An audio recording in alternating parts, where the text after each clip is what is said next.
irlonestar.com. Lone Star Boxer Rescue is a nonprofit organization serving Montgomery County and surrounding areas, dedicated to the health and well-being of the boxer breed. Lone Star Boxer Rescue is run and managed 100% by volunteers since 1999. Our main objective is to rescue, rehabilitate, and rehome boxers that come to us from many sources, including local animal shelters, owner surrenders, and strays. For more information about Lone Star Boxer Rescue, visit our website at lsbr.org. Thank you for listening to Lone Star Community Radio. This program was broadcasted and recorded live from the LSCR studios in downtown Conroe, Texas. Lone Star Community Radio is supported by listeners like you. Donate and sponsor today. For more information on getting involved with Lone Star Community Radio, contact us at lscrstudios@gmail.com or visit us online at www.irlonestar.com. You are listening to Lone Star Community Radio on 104.5 KCZW LP Conroe and 106.1 KZCC LP Conroe and worldwide on irlonestar.com. Good afternoon, everybody, and thank you so much for joining us on the Cindy Cochran Show. If you're just listening to us on 106.1 or 104.5, you have got something that will fill your ears and your head and your knowledge and just make you feel like, okay, I can sit down and talk to the guys at work now. I understand what's going on. But actually, it's just trying to get a hold of some of the facts, and that those facts may help you make some decisions and that kind of thing. And that's why we have a great sponsor and guest today, Chris Wootton, which we love, and we thank him every day on the show for being our sponsor. We will not forget that you came in and you just bolstered us up like Chase is bolstering up some of those banks, other banks out there. But we thank you so much. But anyway, I do want to say that yesterday we had our signing show. On Tuesdays, it's all dedicated to the deaf. And so we sign everything. And so I had a CODA. A CODA is a child of deaf adults. And so she's an expert interpreter, and she was great. And so many of the deaf know her. So it was wonderful program. And I've had so much fun and frustration trying to find people that would come on the show and try to explain what we're going to do, and it's on radio, and they're trying to think, wait a minute, it's on radio. Well, my friends can't hear it. But we explained to them, that it's just streamed and you see it on YouTube. And YouTube, understand YouTube, okay. So anyway, I just want to thank her again. She was just great. So we're going to now introduce our special guest, Chris Wootton. He is the owner of Wootton Financial Group, and they're right down the street. They've been here in Conroe for, over 2 decades. Is that right? That's right. Fair enough. That's fair enough. But you don't stay that long if you're not doing the right thing, or people are mad at you and they're saying bad things about you. They don't. And so anyway, and there's been 2 times when we're talking about the sponsor, Chris Wootton, and our guest knew him. He was either lived in their neighborhood or they knew him from him coming into their establishment. And I'm so used to signing from yesterday, I'm going to, my hands shut up. Okay, lay down. Okay, so. That's impressive, by the way, that you can talk and sign at the same time. And well, it's a good thing I started learning that way, because that's doing interviews and things like that. You need to know that. But a lot of people only sign and they go like, I can't talk and sign at the same time. That's not possible. Whether I'm doing all the right signs or all like that may be different. But I fake it. No. Anyway, so I love the fact that Chris is such a good neighbor, and he's a good person that people have said, oh, yeah, I love Chris. He's so good. He's such a good man. And so we have him on the show. And I had him on because he is so involved in the financial world. because of his clients and people that come in there and asking for advice. And so he's someone that I feel like probably knows more about than I do, but I do listen to Fox News. I have stayed at a Holiday Inn, so I feel like I'm right there ready to question him. Chris, thank you. Welcome. Thank back. you. Yeah, it's glad to be back. I It's know always it's- fun coming on the show. Well, it was only like a week or 2 weeks ago that you were on here. Feels and, like it, Yeah. Been And a while. I thought, I don't think it's too soon to have him back because I appreciate that. he would you would know.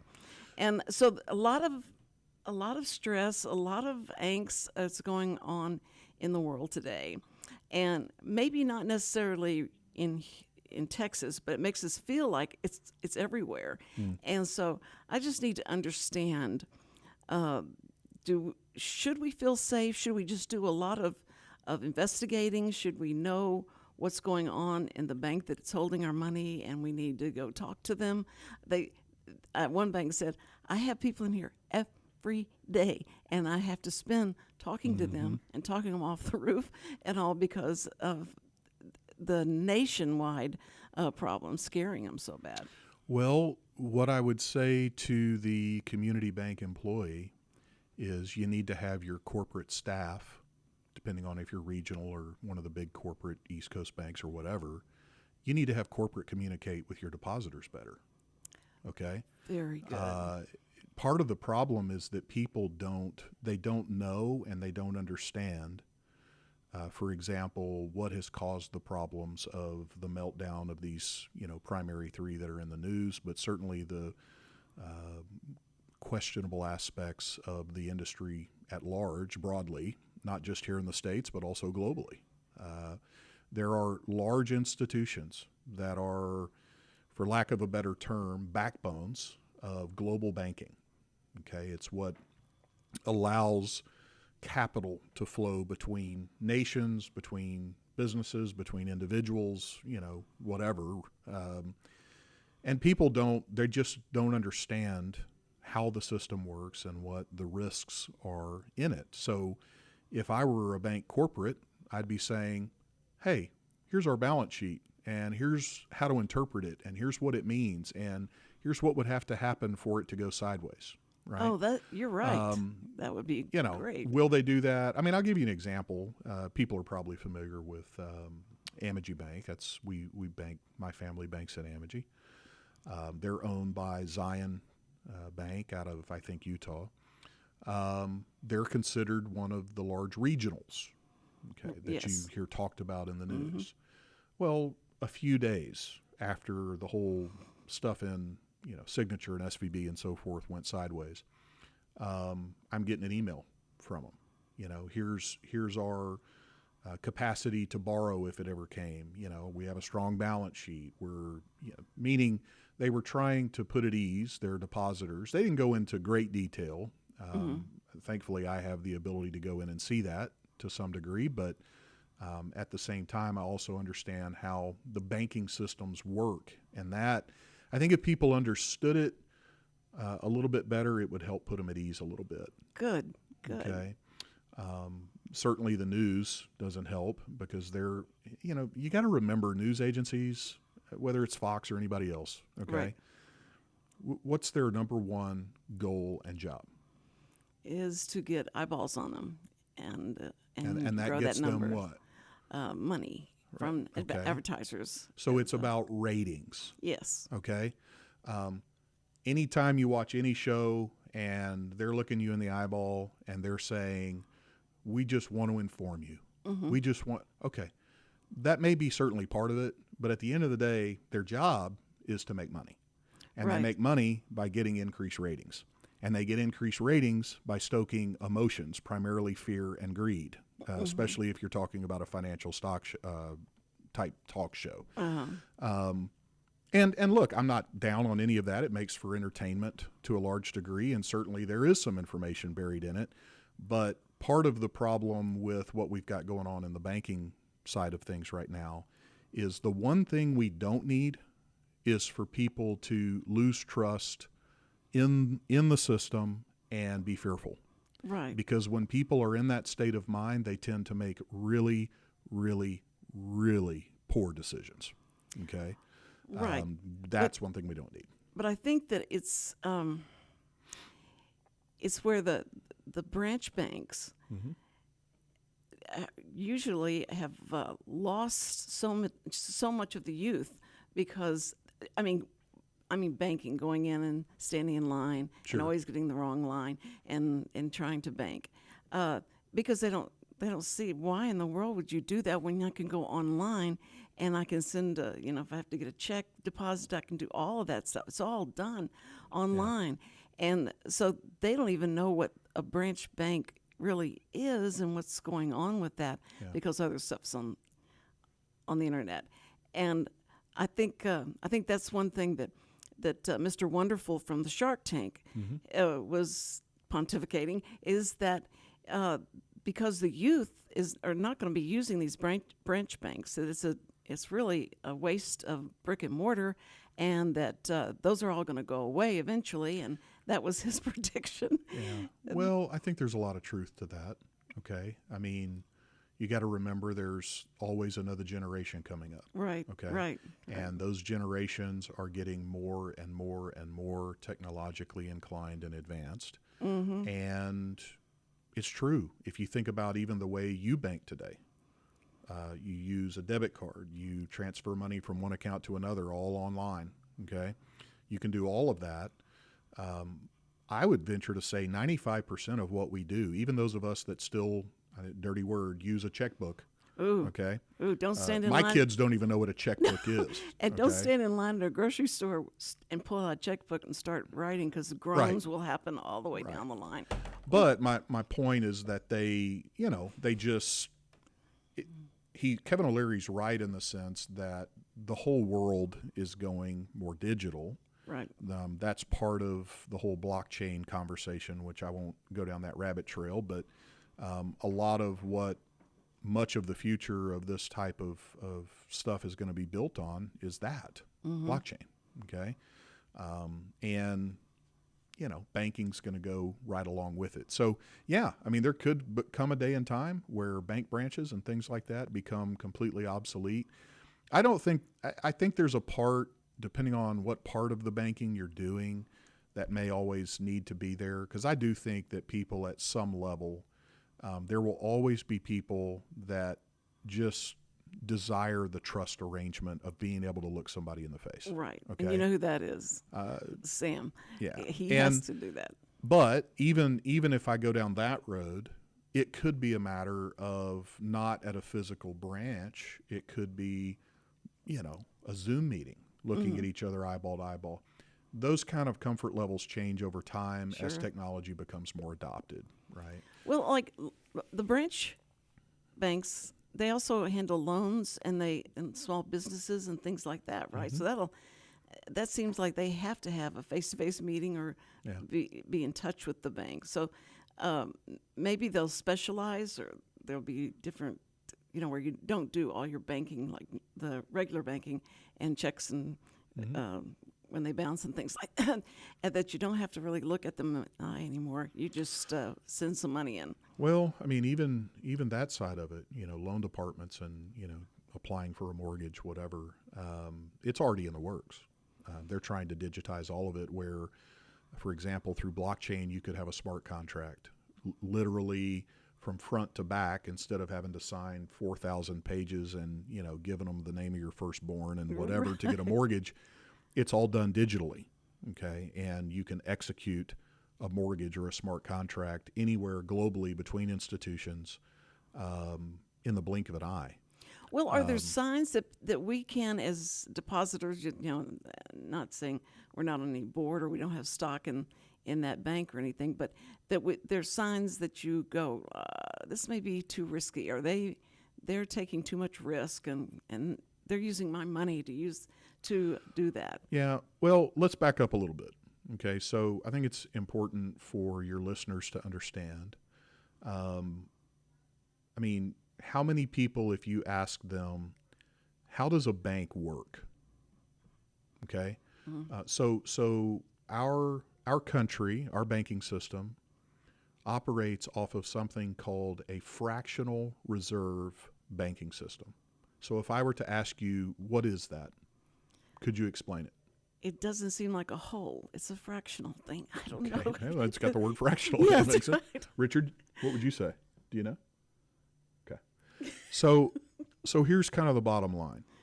And this is going to be very high level. Uh-oh. Okay. You see, Richard just put the mic to his mouth. If you think about the name, fractional reserve banking system, it means that only a fraction of the bank deposits, that's the money that, John Smith, Susie Q, whoever, goes down and deposits into the bank, only a fraction of that is required to be available for withdrawal at any given point in time. And did we know that? I don't think I knew that. Now, so the question most people ask is, well, then where's my money? Okay, well, the bank takes your money that you deposit, they invest it, they loan it out at a given rate of interest to make money on it. And then typically, if their balance sheet is being managed properly, they're going to have some level of liquidity and cash on hand, for typical day-to-day withdrawals. Okay. Now, the reason that works, they set it up that way because if you have a system that's structured that way, it allows for expansion of the economy at a much faster and more reasonable rate, meaning business transactions and so forth.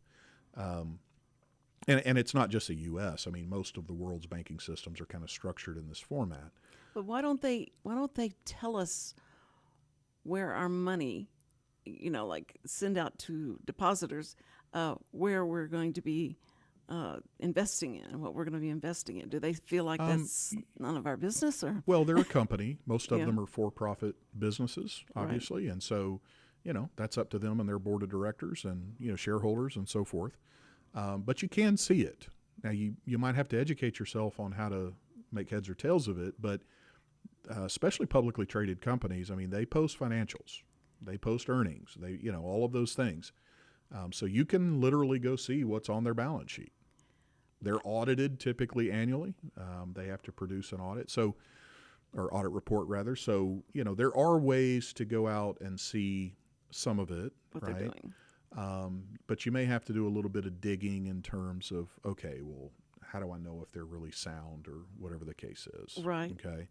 But the bottom line is if you understand how the system works, then you begin to understand why things like FDIC protection are necessary. Okay.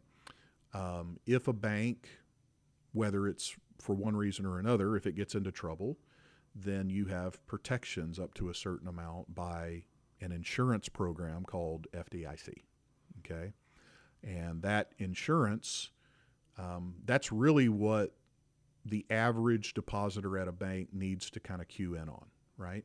You don't, meaning you don't necessarily have to understand a balance sheet and all the financial detail and minutia. If you'll just do the simple level of risk management that you can do, which is you don't hold $50 million in an account at a bank that's only insured in that account for $250,000. That's part of the reason. That's true. SVB, Signature, okay, we could go down the line.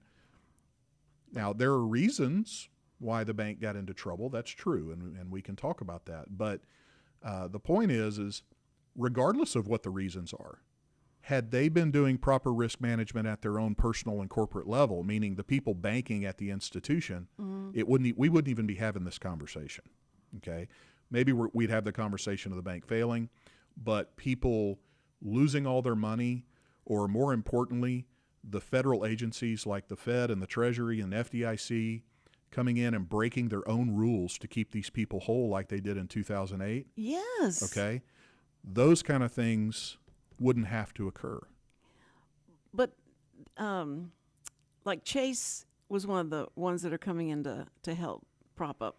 Well, a lot of your big banks, okay, so the larger banks that have a stronger balance sheet, more liquidity, those kind of things, a lot of times in these types of events, the government agencies will go to them and, try to get them to help out. And that may mean they step in and literally buy a bank. I mean, if you look at 2008, right, you saw a lot of that kind of thing happen. For them, sometimes it can be a really good deal because they can step in and, in the case of one of the banks, I think it was, I can't remember now. I've got it somewhere in my notes, but one of them got purchased for literally 99% discount for going in and buying and to buy it. So my point is that,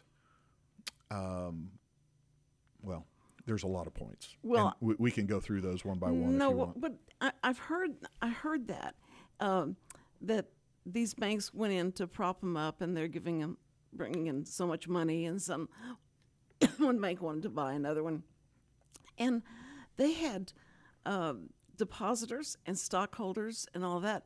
That shouldn't they vote on that and say it's okay, go ahead and prop up that bank, take our money and help them, even though it was their stupidity or not their oversight or not and taking too much risk. Because you're supposed to understand the rule going in.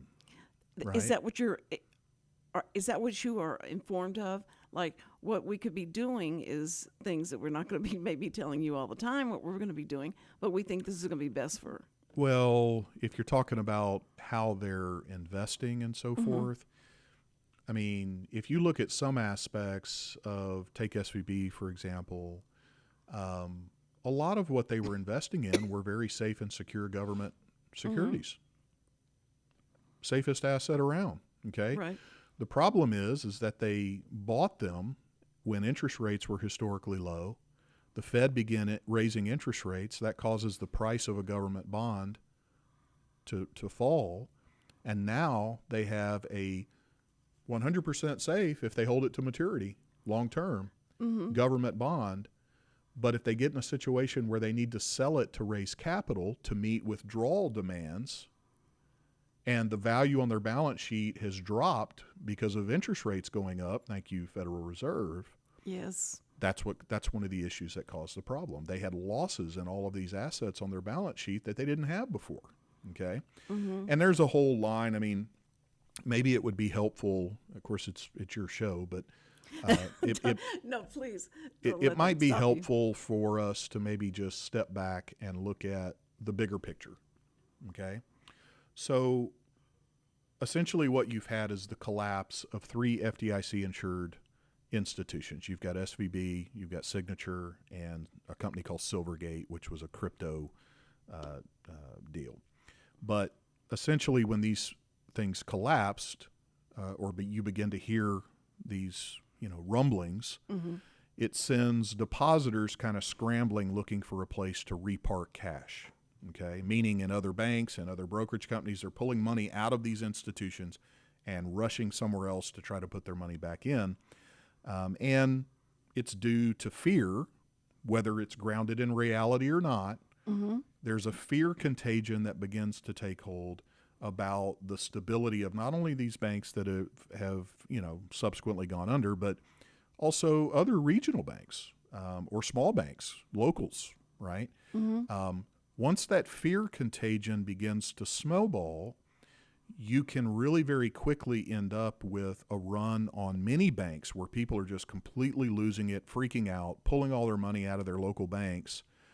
Well, even banks that are well capitalized with plenty of liquidity per se for a normal market environment, in a case like that is going to have trouble meeting liquidity demands because the system is not designed for everybody and their mother to go pull money out of a bank all at one time. Right. That's not how the system's designed. It's a fractional reserve system, okay?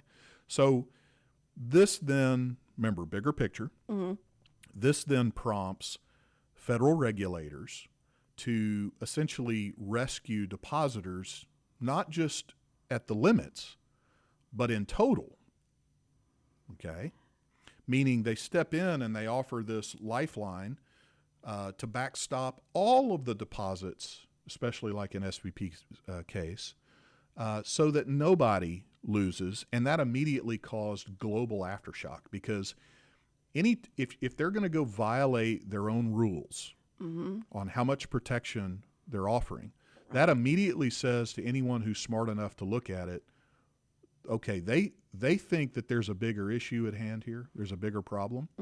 And so they're trying to alleviate, and that's eventually what we found out. They were afraid of a systemic contagion, okay, where this begins to happen at bank after bank after bank after bank, and then it grows into a problem that they can't stop. Right. Okay. I tend to take, this is my personal opinion, I tend to take the other side of the coin, and I can give you reasons for it, but they should have let the depositors fail. And I know people are going to hate me for saying that. No, that's what Mr. Wonderful said. But it is what the rules are. And you can't tell me that that a tech company with the brains of people that design that kind of stuff, that are in that space, that are designing all this technology, I have a hard time believing that they don't know what their FDIC limits are and that they don't know how to spread risk among multiple banks to do that. If not them personally, they have got to know people in their circles of influence that do.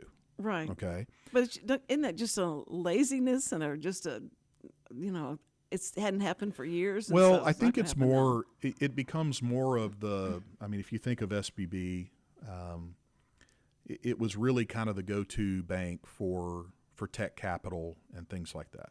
Okay. And so it's word of mouth, and so everyone has their money there. I mean, there were hedge fund managers there. Peter Thiel, like the day before it collapsed, had, I think it was $50 million on deposit there. And he pulled all of his money out and told everyone he knew, if you got money there, take it out. I think something bad's getting ready to happen. Okay, well, here's a hedge fund manager with a ton of money in a facility well above FDIC limits, right? But he probably knew the risk he was taking. And when he saw the risk coming unwound, meaning something is not right, something's going on. This was about the time they're saying, okay, we're going to try to raise money through a stock issue. They start trying to raise capital because they don't have the money to meet all the withdrawals they were experiencing. He knew something was wrong, and he got out. Okay, so point just being, it started this, in a big picture, this kind of devolving of the system over some of these individual banks. So then, as a response to the U.S. bank collapses, okay, especially these first three, then you had a Swiss bank, Credit Suisse. Now, they already had troubles of their own. They were already in financial turmoil, trying to raise capital. They had, been through the ringer. They then had depositors panic and begin to ditch them as a bank, meaning they start pulling their money out, right? Well, as a result of that, and that's an important one because Credit Suisse is what's considered a systematically important global institution. Right. Okay. They were forced by Swiss regulators into kind of an arranged marriage, if you will, with one of their larger Swiss rivals, UBS. You've heard of UBS Financial, okay? Yes. Well, UBS essentially got to buy them at about a 99% discount. They just stepped in and bought Credit Suisse, okay? Problem solved. We think, we hope, right? Right. Here's the thing. Nobody really knows how deep systemic issues are within the banking system. And look, that's not just, big banks. The biggest concern they have right now is with regional and small regionals banks, okay? They just don't know based on, if a systemic fear contagion type thing happened and you begin to have multiple runs on multiple banks, they don't know how deep it would go, right? Because it depends on how bad the runs are as to how far and how widespread it would become and how bad. But that's one of the reasons the regulators stepped in their opinion, and violated their own rules and backstopped all of these people, is because they did not want it to become systemic, okay? So you're saying okay, I'm a horrible example of any of this because I'm the one that may check their balance at 9 o'clock at night or something, just going through and seeing, okay, now what did I spend today? and realize I've got about 15 minutes to get down to that bank and deposit a check, because I don't know how to take a picture of the check, and I don't know what to do with that. So I like going up to and seeing what I've done, and it's not much, but it's just to cover that. It's just to cover that, and so I'm not anybody that they would even look at or worry. Now Sam may be different, and he may have a more respect about what he's going to do, and so they're not going to cover anything that I had deposited in the bank, and if they're going to go under, they're not going to go under with because of me, but people pulling out money where it's not up to $250,000 is what they're insuring. Is that correct? They insure FDIC insures money up to $250,000. So it's per depositor, right? Per account, right? Per institution, right? Okay. So let's say somebody, and when I say institution, I mean bank. Right. So that doesn't mean, well, I run to 4 different branches of Amegy, and therefore I have 4 times. No, it's that Amegy is a institution. Right. Okay. I'm using them just because that's where I bank. But I mean, bottom line is it could be anybody, any bank, right? Right. But it depends. You can have more than $250,000 worth of protection. It depends on the type of account you have. Meaning, for example, if you're an individual and you have a checking account, all right, so let's just use you as an example. Cindy can have a checking account. That checking account is in your name. Right. You have up to $250,000 worth of FDIC protection, okay? Now, let's say Cindy has a savings account. Well, guess what? That is per account, per institution, per depositor. A savings account is not a checking account. It's a savings account.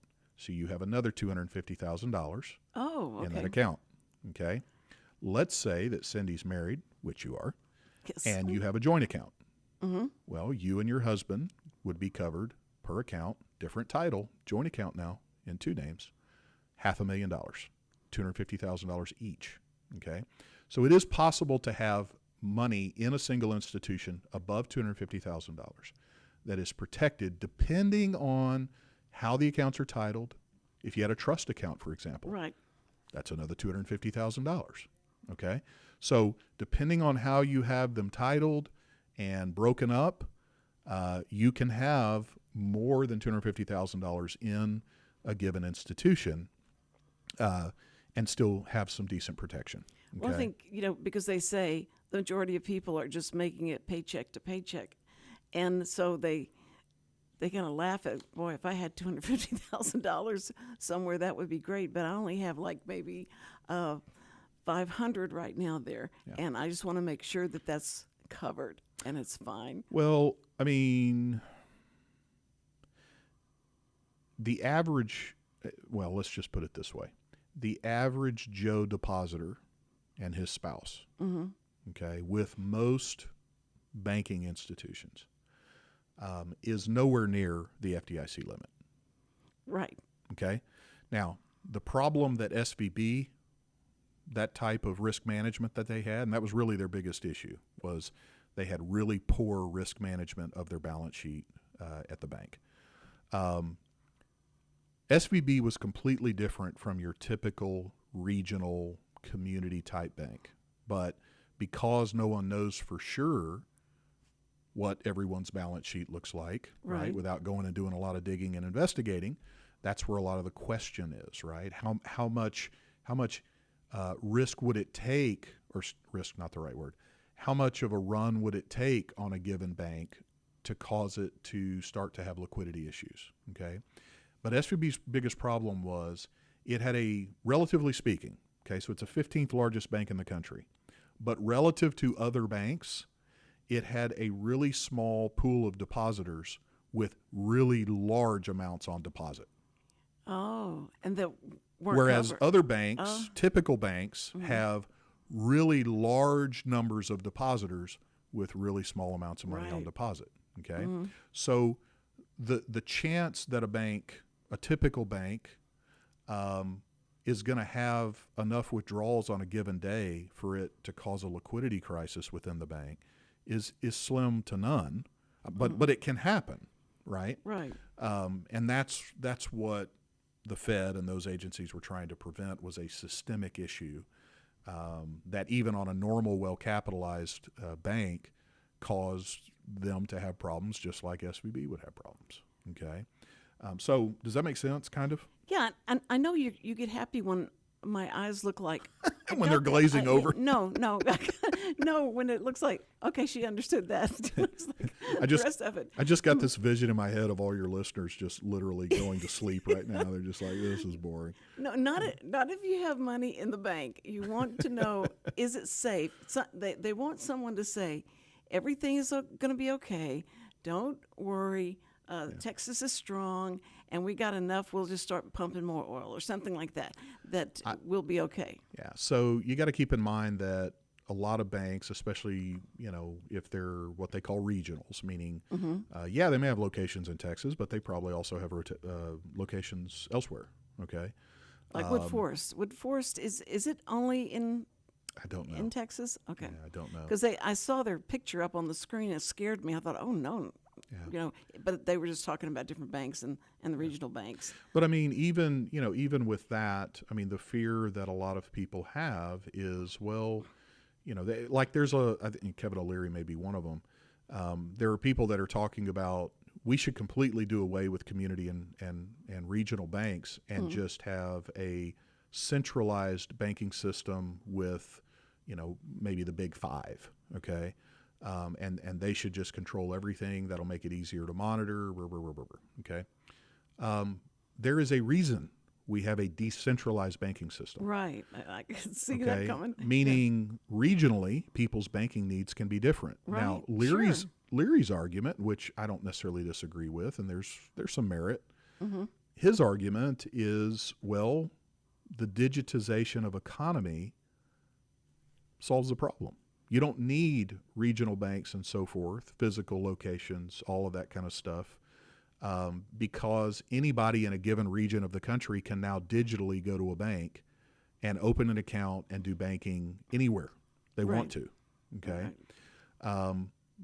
My problem with that is I don't want the entire banking system in the hands of a few. I agree. That you're asking for problems. Yeah. Okay. We see what power does to people.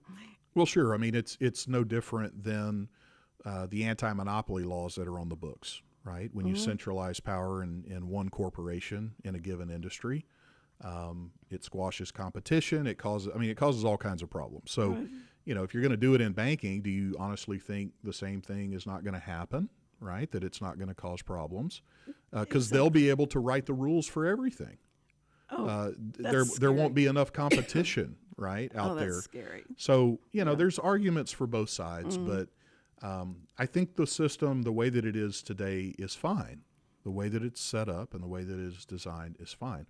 I think we as patrons of these banks need to educate ourselves. Right. We need to understand what the risks are to us, right?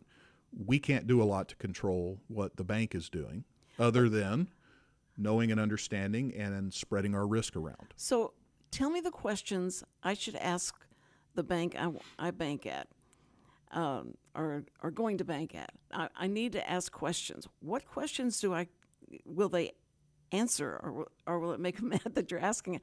But what questions can I ask them and sound like I know what I'm talking about? Honestly, Cindy, I don't even know that the average person, if you walked into a bank branch and you asked the branch manager, I don't know that they could really even answer the question. And I think the answer you would probably get is, I can't give you that information. I would have to get approval from corporate or whatever the case is. Okay, well then I can't give you my money because I got to. Well, and that may be. Yeah. Okay. But I think asking a question like, look, I've been hearing the stuff on the news, okay, about the whole banking issue, and I'm kind of scared about that. And what can you give me as an assurance that you guys are, and you may have to get into some lingo, right? But what can you tell me that would give me some assurance that you guys are well capitalized enough that you could weather that type of a storm? Perfect. I need to record that and write that down, and then. Well, that's- luckily this is being recorded. Yes, and they I don't can- know if you knew that. Yeah. But we, It's a good point. So you can go back on YouTube. that's right. If I can get this technology down, I'll be good.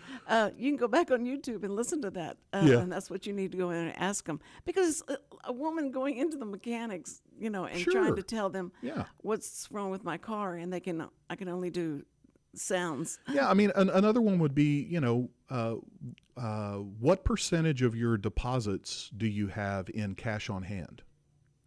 See, that's Okay. okay. Now they're not going to think I'm setting up to rob the bank or anything. If I Well, no. ask those I'm not talking questions. about like sitting in a drawer behind the counter. I'm saying as a bank as a whole. I mean, there is a metric, there is a percentage. And look, a guy that's in banking in that line of business day in and day out. I mean, I kind of deal in the stock and investment and financial planning world. Right. So I know enough to ask a question reasonably, right?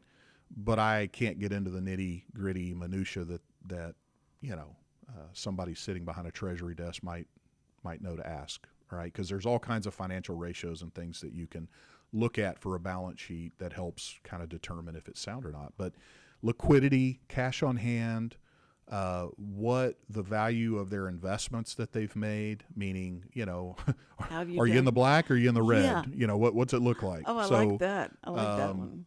those are just good common things that you could ask, right? Well, because if you educate yourself enough, just like you said, you're going to have a little more sleep at night and not be so worried about that, right? Well, and I think so. And I think, I read an article, I want to say it was in, may have been a Fox Business article, okay? But there is a former FDIC chair, a lady named Sheila Bair, I think is how they pronounce the last name. I'm going to read you a quote Okay. that she said. She said, I think this is, meaning talking about the banking crisis we're currently still talking through. She said, I think this is more of a Bear Stearns moment. Now, she's referencing back to 2008. Okay? Okay. You remember the banking issue that happened in 2008, the mortgage crisis? Right. Okay. Well, if I look back at the signaling events of 2008, the Great Recession from 07 to 09, okay? That included the bankruptcy of Lehman Brothers, Yes. J.P. Morgan Chase's discount purchase of Bear Stearns when Bear Stearns, eventually went belly up, and also Bank of America buying Merrill Lynch, who also was in trouble. These were powerhouses on Wall Street, Right. okay? Well, in total, $443 billion in taxpayer money was put in to bail out these big financial institutions. Okay. Now, what's the difference Wow. between that back Right. then and what is happening today? Well, what we're being told is no taxpayer money will be used to backstop all these people that we're backstopping at SVB, for example, even though some of those include Chinese investors Oops. that they're keeping whole. Okay. Now, I'm not going to get political. I'm just saying Okay. there's issues there, right? Oh, yeah. But what I am saying is anybody who thinks that it's not taxpayer dollars, the FDIC is an insurance program that banks pay to be a part of. They pay a premium, right, to be in the insurance program. It all goes into a pool, right? Who do you think the bank is charging to be able to pay the FDIC premium? They don't pay that taxpayer, cost. They pass right. it through to you. Of okay? course. It is always the taxpayer that is funding it. So anybody listening right now, don't believe the political what's a kind way to say I know it. Bull. don't believe the hype. How about that? Right. I That's love a it. kind of way to say That's it. very way. Don't believe the very good hype. way. So let me go back to Sheila Bair, right? So former FDIC chair.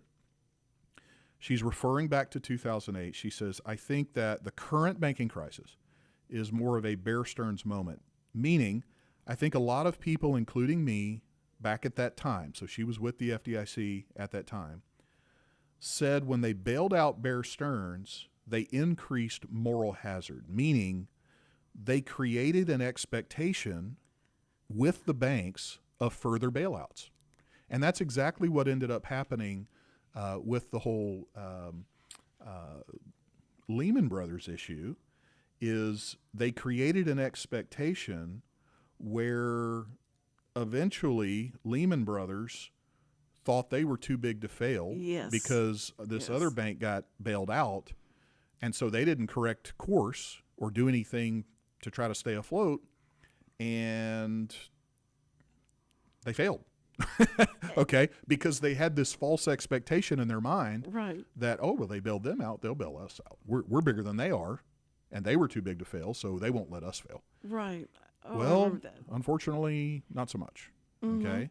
Well, I mean, think about how many people that hurt. Okay.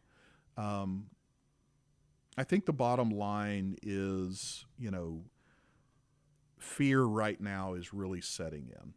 Yes. Because there's obviously those of us that went through 2008. We saw what happened.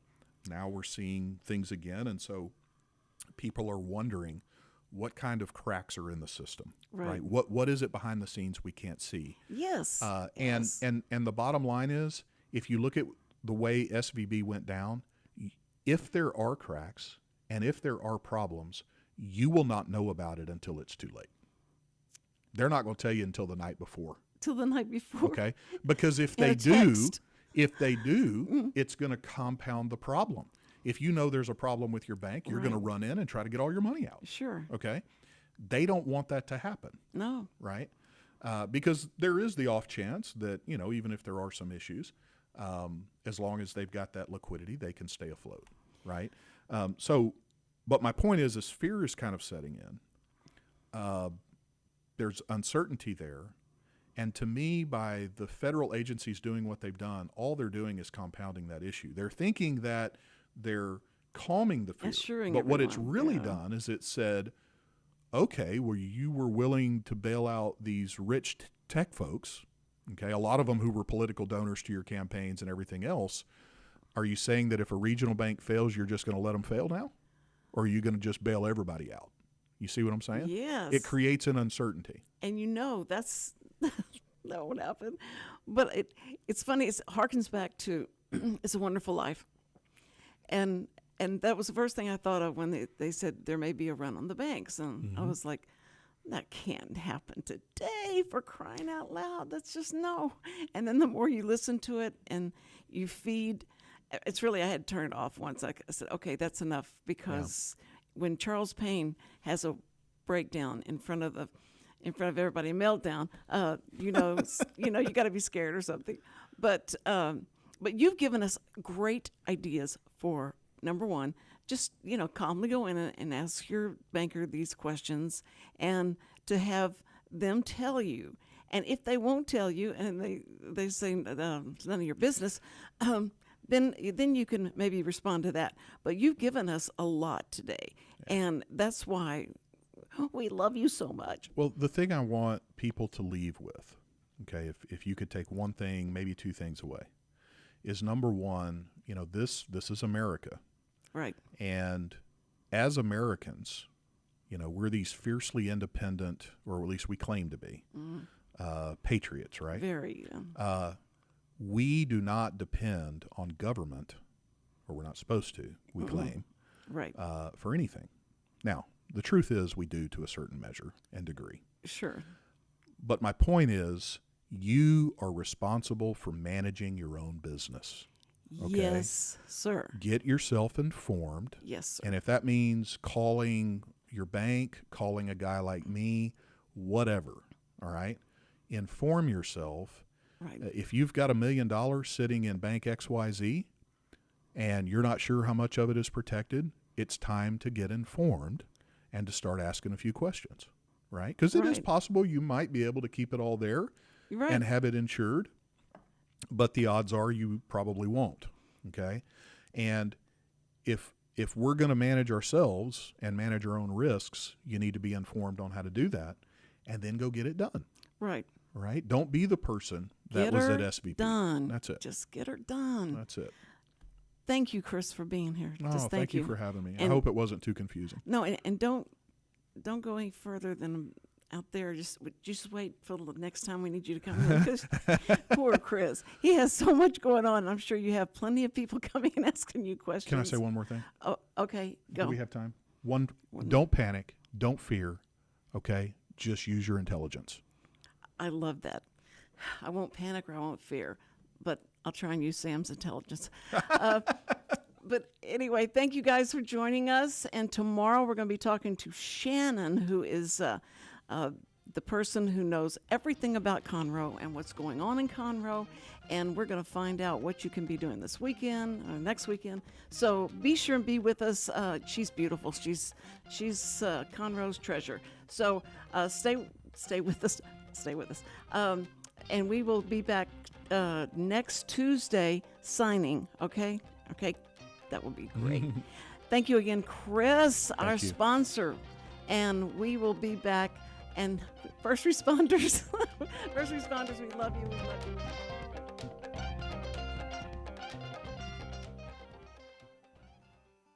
Every week, people ask the same two questions. Are they ready to retire? Will their savings last for their lifetimes? Hi, this is Chris Wootton with Wootton Financial Group. Our firm has been in Montgomery County for decades, but the hopes and dreams of the people we serve never change.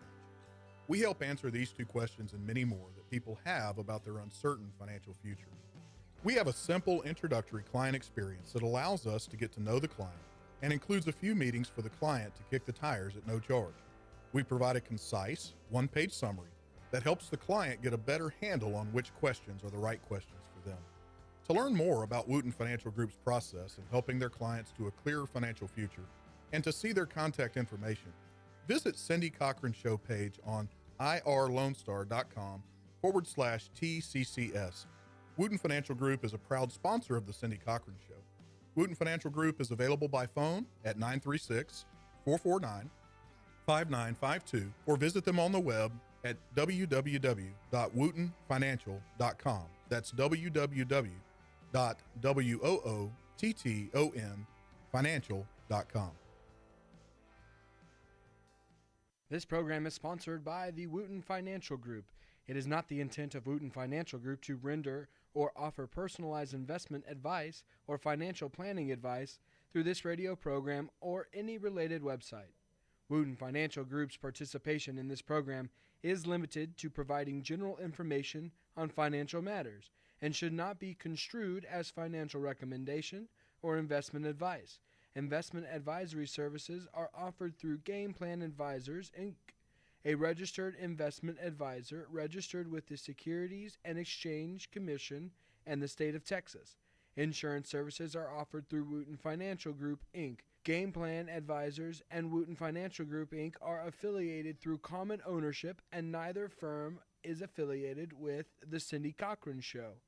No listener should assume that any information presented and or made available on this program serves as the receipt of or a substitute for personalized individual advice from Game Plan Advisors, Wootton Financial Group, or any of their representatives.